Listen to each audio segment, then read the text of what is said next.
Hello everyone! In this video, I'll show you how to add a green light card to Apple Pay. First, open the Wallet app on your iPhone. Tap the plus icon in the top right corner to add a new card. Next, choose debit or credit card, then tap continue.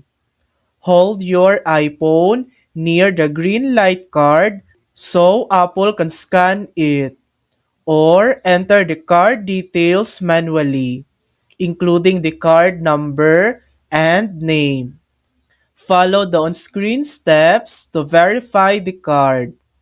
Once verification is complete, your green light card will be added to Apple Pay and ready to use.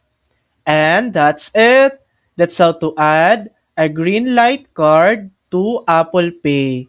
Thanks for watching. If this video helped you, please like and subscribe for more helpful tutorials.